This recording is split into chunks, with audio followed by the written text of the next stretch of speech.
Buenas tardes, ingeniera. El día de hoy le voy a presentar los temas que son la clase turbellaria y la clase céstoda. La clase turbellaria son los turbellarios o gusanos planos de cuerpo blando. Son organismos pertenecientes a la clase ya mencionada. La taxonomía de este grupo es incierta, ya que no está clara si la clase es monofilética. Se considera el grupo más primitivo dentro del filo a los platyhelminthes, que en el cual se incluyen las clases monogenia, ectoparásitos, triptoda, endoparásitos y cestoda tenias, todos ellos de aspecto y estilo de vida diferente. En características de los clases Turbellaria, tenemos que poseen un tamaño que varía desde menos de un milímetro hasta a más de 60 centímetros. Son animales hermafroditos con fecundación interna que poseen órganos copulares. Como podemos ver en la imagen, tenemos diferentes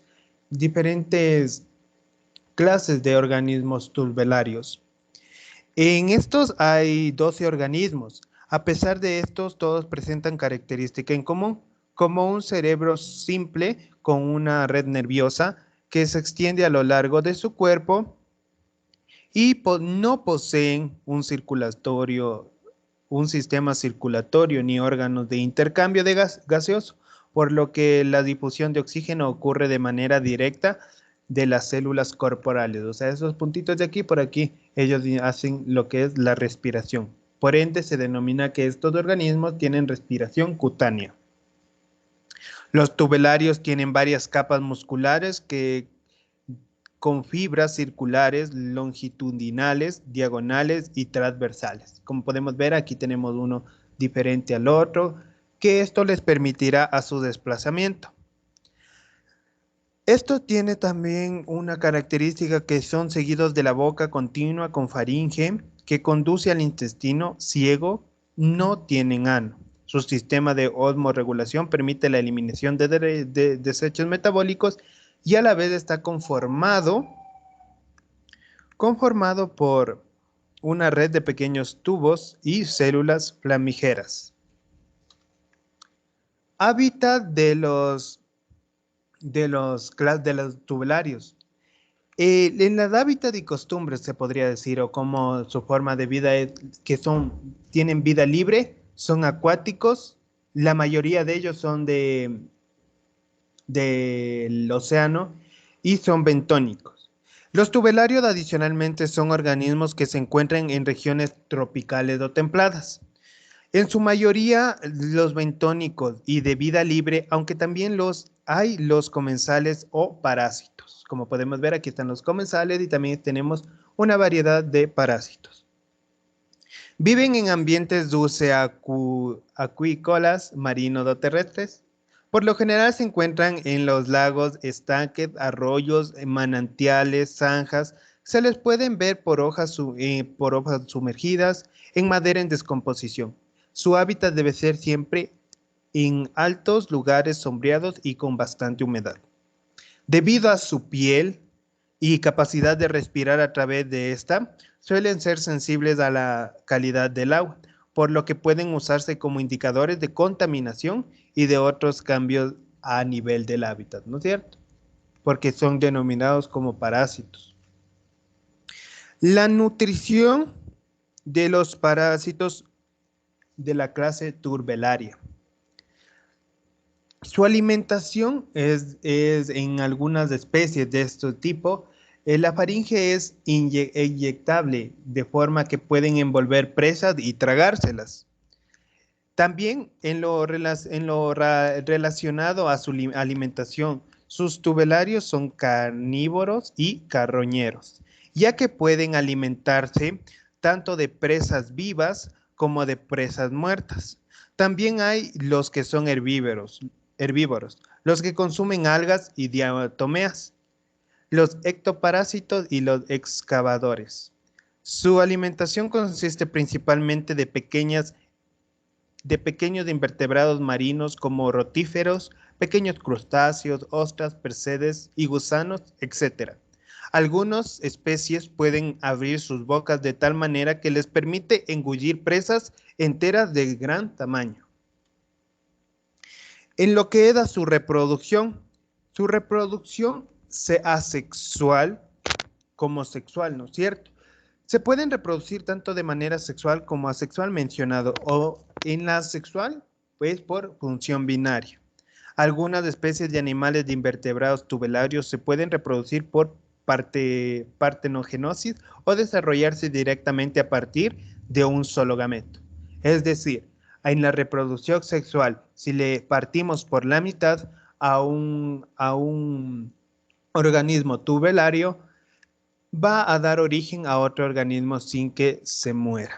También se distinguen por ser capaces de regenerarse, como ya lo digo, cuando han sufrido algún daño o mutilación accidental, hecho que ha sido ampliamente documentado en el género Dugestia, ¿no? Esto es una que sigue en investigación de por qué se regenera el parásito después de sufrir un accidente. Los tubularios también se reproducen asexualmente. Son hermafroditas, lo que significa que cada organismo presenta ambos sexos. Sin embargo, no se autofecundan, sino que llevan a cabo un proceso de fecundación cruzada en el cual el esperma de un individuo es capaz de fertilizar los otros huevos del otro. Algunas especies son ovivíparas, entre que otras presentan diferentes fases larvarias a lo largo de su ciclo de vida. Aquí tenemos, en la imagen mostramos lo que es cómo se reproducen asexualmente. Tienen como parte de su aparato reproductor, se podría mencionar, su saco copulatorio, vas deferens, ovioductos y el pene. La morfología. La morfología de estos organismos es que su epidermis es ciliada o simple y que tienen macrovellosidades. Las macrovellosidades le permiten desplazarse, como ya vemos aquí también tenemos que tienen ondas, unos tienen ondas, otros tienen microvellosidades y otros son largos que permiten su fácil desplazamiento por el fondo marino, terrestre o en el hábitat que estén adaptados. Cabe mencionar que tienen respiración cutánea, por lo que no presentan ni aparato circulatorio ni pulmones.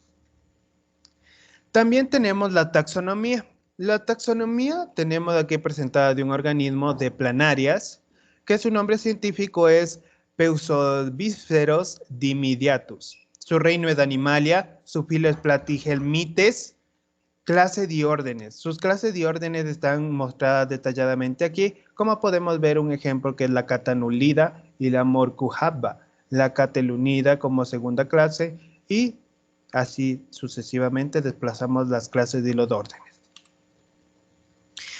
Ahora vamos con la clase céstoda. ¿Qué son los céstodos? Los céstodos, cuando hablamos de ellos, nos estamos refiriendo a un tipo de parásitos que se encuentran ubicados taxónicamente dentro del filo de los platyhelmintes, es decir, de los gusanos planos. Como podemos ver, tenemos aquí la estructura, ¿no es cierto? Las partes de este organismo, ¿no es cierto? De este parásito.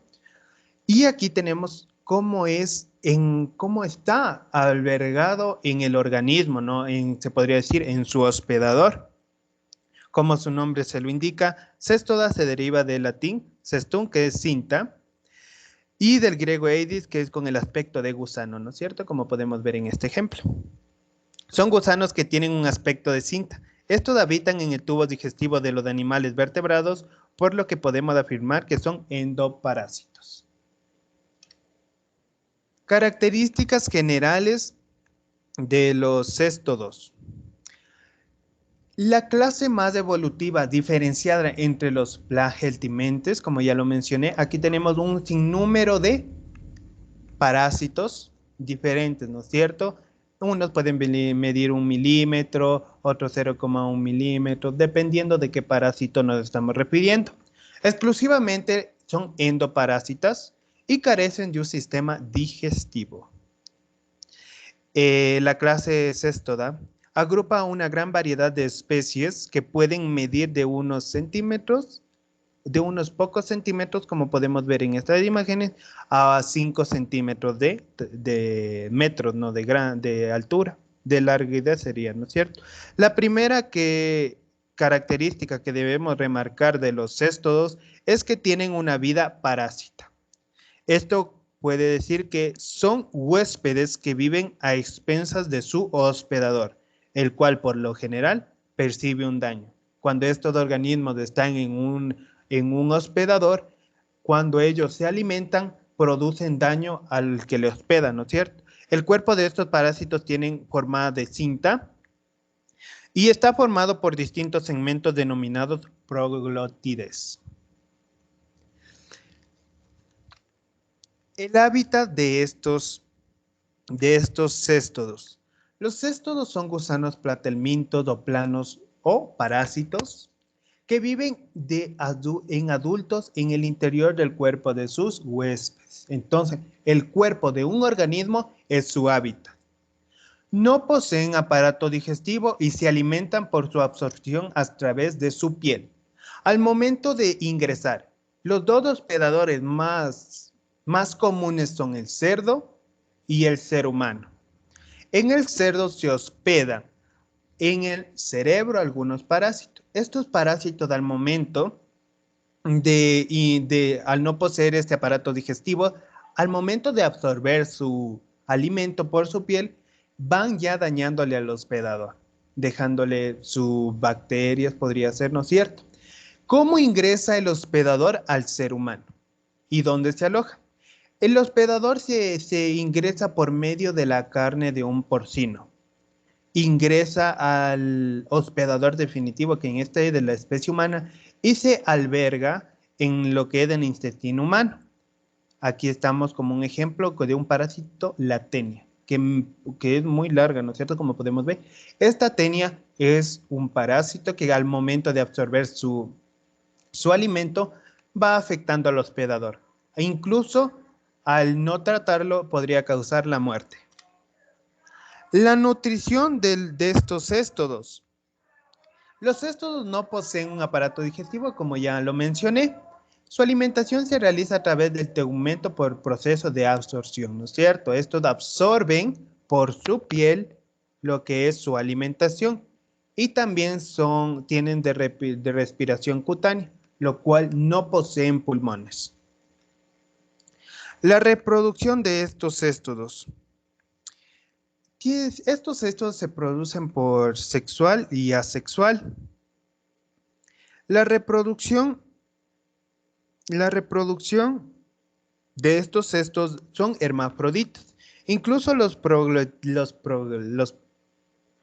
proglotides en sí mismos son hermafroditas, ya que cada una de ellas poseen órganos femeninos y masculinos.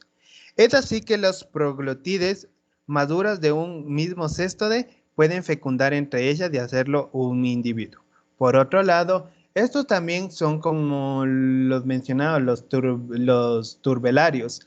Reproducción asexual que cuando estos sufren un accidente, se los traza por la mitad, tienen la posibilidad de desarrollar un otro organismo sin ningún problema. La morfología de la clase Cestoda es que tienen un escole armado o desarmado por dos ventosas, tienen un cuello y un estrobilo. Como podemos ver, aquí tenemos el cuello y el estrobilo. El estrobilo es de esto y el cuello es de esta parte de aquí. Y el estrobilo proglotides o inmaduras o maduras gravides, como podemos ver en esta imagen, ¿no? La taxonomía de estos, su reino pertenece a Animalia, el filo es Platyhelminthes, su filo es Neodermata y su clase obviamente es Cestoda. Aquí tenemos algunas órdenes de este organismo, tenemos sus subclases y sus órdenes. Tenemos la referencia de donde sacamos la información para ser impartida en esta exposición y a continuación le voy a presentar dos videos sobre el primero que habla sobre los planarios, ¿no? Sobre los turbelarios. Ninguna criatura tiene la increíble capacidad regenerativa de la planaria. La planaria torva o simplemente planaria es un pequeño invertebrado de agua dulce con una muy importante peculiaridad. Si cortas una planaria en dos, cada mitad se convertirá en un organismo completo y saludable. Si la cortas en cuatro, entonces tendrás cuatro planarias totalmente saludables y genéticamente idénticas. En lo que parecería ser la serie de experimentos más sádicos del mundo, científicos alrededor del planeta quisieron probar hasta dónde se expanden las capacidades regenerativas de la planaria. 50 fragmentos, 100, ¿qué tal 279? En un tiempo aproximado de 2 semanas, una planaria cortada en fragmentos más finos que el ajo en un restaurante se regeneró en casi 300 individuos. Y a diferencia de la hidra, que está compuesta casi en su totalidad por células madres y no tiene órganos claramente diferenciados, la planaria sí cuenta con una estructura. Tiene un tracto digestivo, órganos reproductores y cerebro. De hecho, solo el 20% del cuerpo de la planaria está compuesto por células madres, así que ¿cómo es posible este nivel de regeneración celular? Bueno, para empezar, la planaria no tiene pulmones ni branquias, sino que respira por la piel, así que no importa por dónde cortes, su cuerpo seguirá obteniendo oxígeno. Después, sus células no especificadas o neoblastos comienzan a formar las estructuras faltantes, incluyendo el cerebro, con todo y recuerdos. Un estudio de la Universidad de Tufts demostró que cuando cortaban la cabeza de una planaria, esta volvía a crecer, sí, pero mantenía los recuerdos del cerebro original. En comparación, yo llevo 31 años con este cerebro y no me acuerdo de qué desayuné hoy. Tal vez algún día podamos aprender mejor cómo la planaria utiliza esta increíble habilidad y quién sabe, quizás nos permita sanar más rápida y eficientemente. Aunque mi dinero está más en que aprendamos todo lo que necesitamos sobre ellas y por fin las dejemos en paz. Y a continuación le voy a presentar un video sobre un parásito del grupo Cestodo, ¿no? Cómo ataca al hospedador. La Taenia solium es un parásito particularmente letal porque suele albergarse en el órgano más importante del ser humano, el cerebro. Pero ¿cómo llega el parásito ahí en primer lugar? Esta lombriz solitaria tiene dos huéspedes básicos, los seres humanos y los cerdos. La larva parásito forma quistes en el tejido muscular del cerdo. Si un humano come cerdo mal cocido que contenga quistes, se enferma. En el intestino humano, los quistes incuban lombrices adultas. Estas lombrices ponen huevos que son transportadas por las heces humanas. Si un cerdo se come las heces, los huevos forman quistes en su tejido muscular y se repite el ciclo de vida.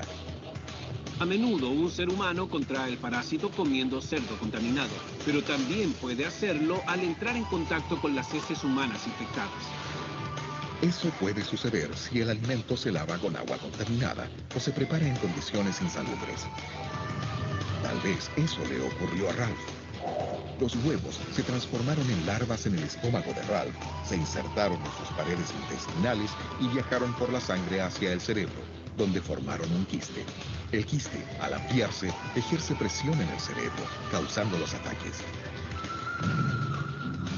Y lo que es peor, es muy difícil matar a este parásito sin causar también la muerte del huésped. Esta lombriz del cerdo tiene un excelente mecanismo de defensa que le permite evadir el sistema inmunológico del huésped. La larva enquistada segrega un químico que se adhiere a las células inmunes del cuerpo, impidiéndoles penetrar los quistes. Pero si se extermina el quiste, deja de segregar el químico defensivo y el sistema inmune lanza un ataque masivo contra el parásito muerto. Esta respuesta inmunológica hace que el cerebro se hinche, lo que causa el estado letal conocido como encefalitis.